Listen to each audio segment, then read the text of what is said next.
हम ही जवान हम ही किसान, बीच में से हट जाए दलाल बेईमान। बंदा था जिसने जो है और ऊपर उठा दिया आंदोलन, है ना, उसकी मूर्खता काम आ गई। देश को मत उलझाइए, हमारी सीधी सी बात है, आप देश का समय बर्बाद कर रहे हैं, देश बर्बाद कर रहे हैं। कि जब नाश मनुष्य पर छाता है तो विवेक हरा जाता है, तो हरा जा रहा है। ये सरकार में जो लोग हैं किस तरीके के लोगों से ताल्लुकात रखते हैं, ये तो हद हो गई।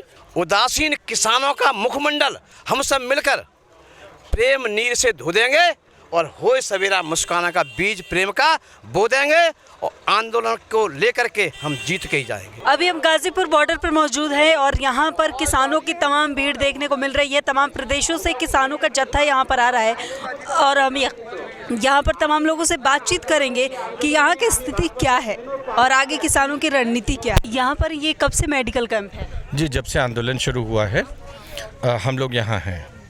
और जब हम शुरू में आते थे तो होता ये था कि हम देखते थे छोटी मोटी तकलीफ़ें लोगों को होती थी। उसके मद्देनज़र उधर कर्नल गुप्ता बैठे हैं, मैं मेजर डॉक्टर हिमांशु हूँ, मैडम बैठी हैं, डॉक्टर वरुण बैठे हैं। तो हमारे 4-5 डॉक्टर्स ने हमने ये तय किया कि थोड़ी बहुत न्यूनतम स्वास्थ्य सेवाएं हम दें।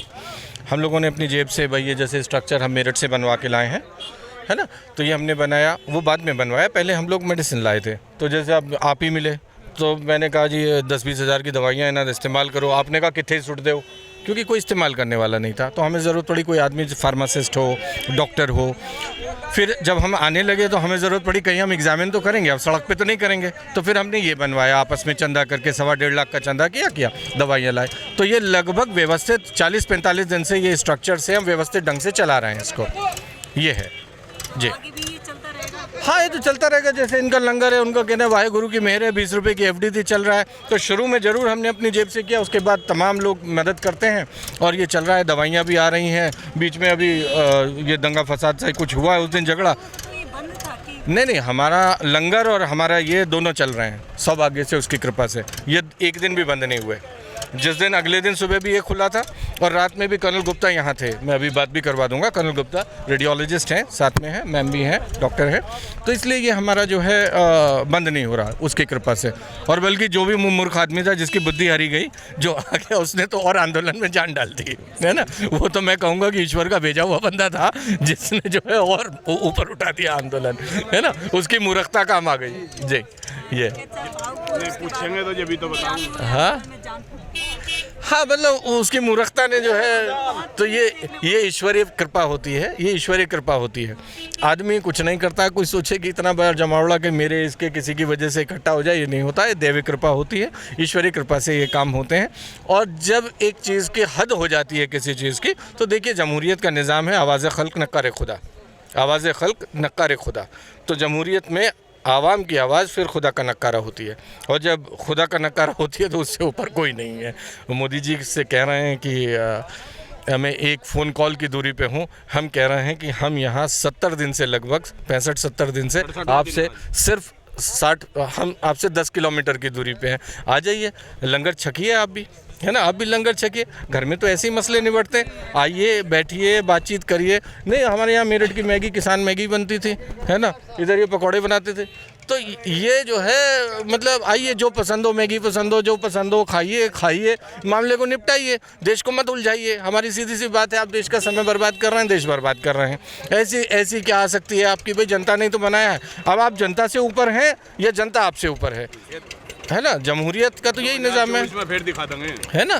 तो बात सही है, 2024 में फिर वो तो आपको फिर आना, 2024 में दिखा देंगे क्या होता है। आपका तो 5 साल का लाइसेंस है, आपका तो 5 साल का लाइसेंस आया है। और किसान का हमेशा का लाइसेंस है।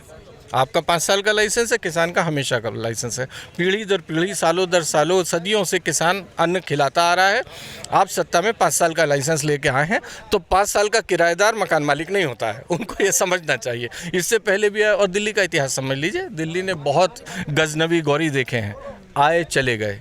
दिल्ली किसी की नहीं हुई, दिल्ली सबकी है और किसी की भी नहीं है। ये दिल्ली का मिजाज है, उन्हें भी समझना चाहिए। आज वो किराएदार हैं, किराया भी समय पे नहीं दे रहे हैं जो देना चाहिए, किराया भी समय पे नहीं दे रहे हैं। एक MSP मांग रहे हैं, न्यूनतम समर्थन मूल्य, अन्नदाता सिर्फ ये मांग रहा है।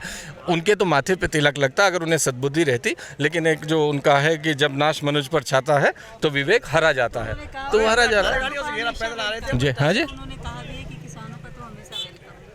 नहीं वेलकम कहाँ है, मैं समझ तो नहीं पा रहा ना, वेलकम कहाँ पर से है मैडम? है, वो कौन सा वेलकम है? हम तो कह रहे हैं प्रधानमंत्री जी का भी वेलकम है, हम तो कह रहे हैं, हम कब कह रहे हैं, दोनों एक दूसरे का वेलकम वेलकम ही कर रहे हैं, है ना। और मन की बात हो रही है, काम की बात हो नहीं रही है। हम तो कह रहे हैं भाई मन के बजाय काम की कर लीजिए, मामले को निपटाइए, है ना। अब ये वेलकम वेलकम तो पिक्चर बन गई ना इस चक्कर में। अब किसान की दुर्गति कर रहे हैं आप।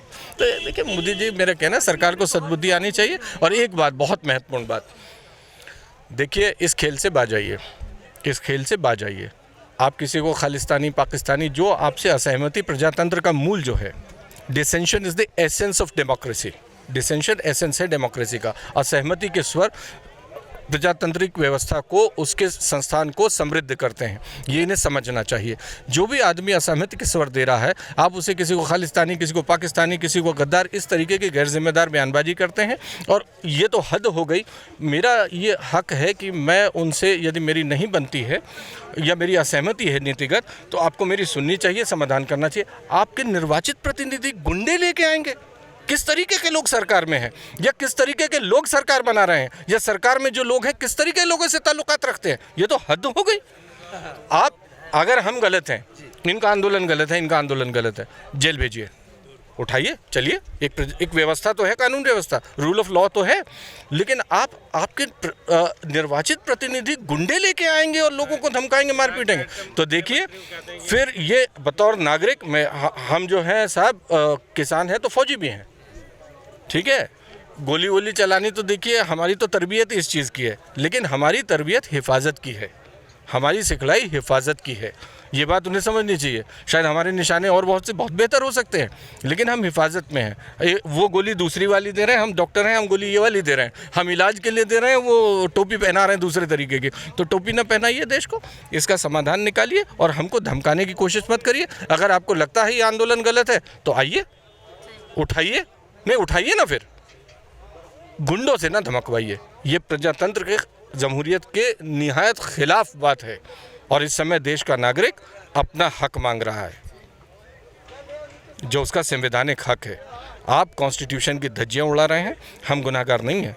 इस कॉन्स्टिट्यूशन को फाड़ने के, इसकी धज्जियां उड़ाने के जिम्मेदार आप हैं, हम नहीं हैं। हम तो कॉन्स्टिट्यूशन को देखिए 2 महीने तक किसान बहुत शांतिपूर्ण ढंग से, गांधीवादी तरीके से यहाँ बैठा रहा, कुछ नहीं हुआ।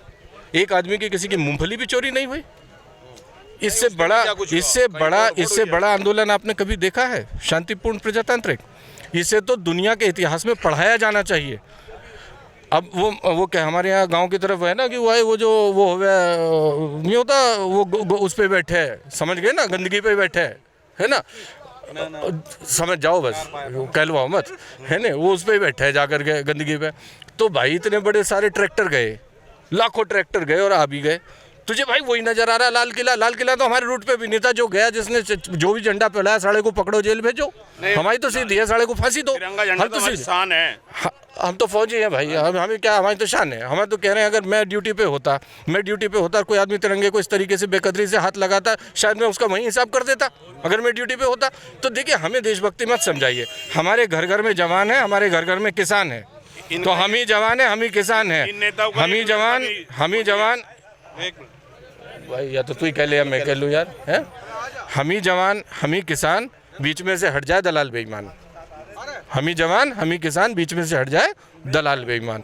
तो हम एक और भी बात कह रहे हैं, इससे भी बड़ी बात कह रहे हैं। माननीय प्रधानमंत्री जी, अगर आप किसी के चंगुल में हैं, हमें बताइए ना, हमारे प्रधानमंत्री हैं, ये किसान छुड़ा के लाएगा?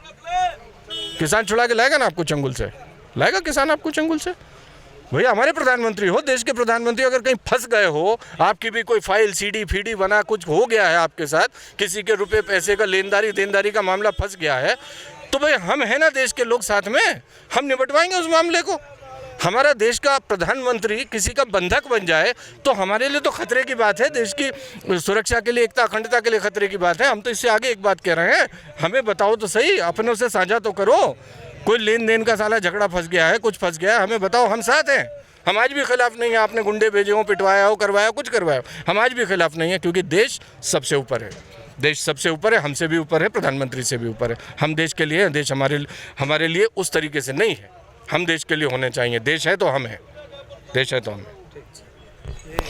हम लोग एटा से 2.5 किलोमीटर पैदल चल कर आ रहे थे, तो गाँवों में जो भीड़ हो जाती है, जहाँ हम जुलूस निकालते थे, अपना वक्तव्य देते थे, हमको नवादा पे आकर के पैदल चल रहे थे, रात को रुके तो वहाँ रात के 11 बजे 18 गाड़ियाँ पुलिस की आई, जिसमें एडीएम डीएम प्रशासन पूरा था और लोग निकालने के लिए वहाँ से रात के 11 बजे, और हम रात को 12 बजे वहाँ से हमको निकाला।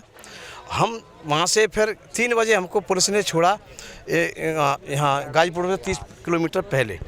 तो फिर हम पूछते पूछते रास्ता आए, रास्ता कटी हुई थी। लेकिन हम ये कह रहे हैं, अरे किसी बच्चे को कोई शर्ट लाता है पिता, बच्चा कहता है मैं नहीं पहनूंगा, तो वापस हो जाती है। ये क्या चीज़ है जो इतना इस पर जमे हुए हैं कि वापस नहीं कर रहे हैं? किसान के हित की बात है, अरे जय जयकार हो जाएगी, लेकिन उसको कर दीजिए, क्या बात है? इससे मालूम पड़ता है something is the black in the bottom. ये कोई डील भी हो सकती है। लेकिन मेरा तो जो टिकैत जी के आंसू बने हम लोग रखे हुए हैं 11 तारीख से, तो ऐसा लगा कि गंगा जी निकली, और उस गंगा जी में नहाने के लिए हमारा सारा किसान पूरे उत्तर प्रदेश से सभी प्रदेशों से आ रहा है। तो मेरा तो ये कहना है टिकैत जी के लिए, टिकैत जी तुम्हारे आंसू बने महान, हम शीर समाज से धो देंगे और आज एकता की माला में हर एक पुष्प पिरो देंगे। उदासीन किसानों का मुखमंडल हम सब मिलकर प्रेम नीर से धो देंगे और होए सवेरा मुस्काना का बीज प्रेम का बो देंगे, और आंदोलन को लेकर के हम जीत के ही जाएंगे। क्योंकि हमारे शहीदों ने, किसान शहीदों ने सर पर लुटाकर जवानी और अपने लहू से लिखी है कहानी, और गगन तक उड़ेगा भारतीय किसान यूनियन का परचम, जब तक है देश और गंगा में पानी। क्योंकि अरे कोई मामूली है, दो महीने तक शांतिप्रिय आंदोलन रहा और एक दिन में हिंसात्मक बना दिया। ये देखिए घृण चाल है। इसलिए मेरा यही कहना है, सुधर जाओ, संभल जाओ, किसानों की मांगों को मांग लो। क्योंकि किसानों को दोषी मत कहो, मानवता तुमको मिली नहीं। अरे किसानों के दुख दर्दों को तुम क्या पहचानो? तुम अपने दोषन जान सके किसानों को दोषी कहते हो? या किसान दिन भर तपता है, उस तपन को तुम ना जान सके, तुम जलते खुद की ज्वाला में। सूरज को दोषी कहते हो, तुम नाच नहीं आना करते, आंगन को टेढ़ा कहते हो, सुंदरता तुमको मिली नहीं, दर्पण को दोषी कहते हो। ये किसान दर्पण है, अपने हक और हकीकत की अपने बच्चों की खातिर आया है, कोई नेताई करने नहीं आया है। उसको घृणित मत करिए, झंडे का अपमान करके इनको दबाने की कोशिश मत करिए। न्यूटन्स लॉ है, गेंद को जितना दबाओगे उतनी गेंद उछल रही है, आपने देख लिया। मेरा तो ये है, भगवान उनको सद्बुद्धि दे ताकि वो अपने दायित्व को पहचान सकें, जिससे करुणा केंद्र करती हुई भारत माँ भी आज रो रही है, कह रही है जागो मेरी लान जागो, बहुत हो गया, अब सहा जाता नहीं। करते ही जाते, अपनी कहते जाते, ये सुनते नहीं। देखो मेरी दशा, मैं कितनी दुखी हूँ, मुझे ही रंग दिया है, मेरे ही खून के रंग में घाय भी अगर तो हो रहे, हाय मेरे अंग में। जागो मेरे राम जागो, जागो मेरे कृष्ण जागो, जागो मेरे किसान जागो, जागो मेरे नौजवान जागो। ये न्योता दे रहे हैं। धन्य भारत माता। ऐसे सपूत किए राकेश टिकैत जी, जिन्होंने इस आंदोलन को जमीन से उठाकर आसाम पहुंचा दिया है। हमारा दायित्व है कि हम सब उनके साथ कंधे से कंधा मिलाकर चलें। एक बात सभी लोग कहें, भारत माता की, भारत माता की जय जवान, जय जवान।